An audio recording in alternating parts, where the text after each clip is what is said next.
Argentina চতুর্থ বিশ্বকাপ জয়ের স্বপ্ন ভেঙে দ্বিতীয়বারের মতো শিরোপা জিতেছে স্পেন। প্রথমবারের মতো ৪৮ দল সংবলিত ইতিহাসের বৃহত্তম বিশ্বকাপ ফুটবলের আসর হয়ে গেল সফল সমাপ্তি। এটি শেষ না হতেই আরও বড় পরিসরে বিশ্বকাপ আয়োজনের কথা ভাবতে শুরু করেছে ফিফা। ফিফা সভাপতি জিয়ান্নি ইনফান্তিনো বলেছেন, আগামী ২০৩০ বিশ্বকাপ থেকেই ৬৪ দল নিয়ে বিশ্বকাপ আয়োজনের প্রস্তাবটি দ্রুতই আনুষ্ঠানিকভাবে পর্যালোচনা করবে বিশ্ব ফুটবলের নিয়ন্ত্রক সংস্থা। সংশ্লিষ্ট কমিটিগুলো বিষয়টি তুলবে আলোচনার টেবিলে। ২০৩০ বিশ্বকাপের মূল যৌথ আয়োজক স্পেন, পর্তুগাল ও মরক্কো। সঙ্গে শতবার্ষিকী বিশ্বকাপ স্মারক কয়েকটি ম্যাচ হবে দক্ষিণ আমেরিকার ৩ দেশ উরুগুয়ে, আর্জেন্টিনা ও প্যারাগুয়েতে।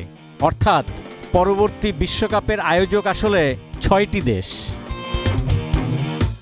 প্রস্তাবিত ফরম্যাটে ৪টি করে দলের ১৬টি গ্রুপ হবে। প্রতিটি গ্রুপের শীর্ষ ২ দল উঠবে ৩২ দলের নকআউট পর্বে। বসুন্ধরা টিস্যু, অশুদ্ধতার বিরুদ্ধে এক বিন্দুও ছাড় নয়। ৬৪ দলের টুর্নামেন্টে মোট ম্যাচ ১২৮টি, যা ৪৮ দলের ১০৪ ম্যাচের চেয়ে ২৪টি বেশি।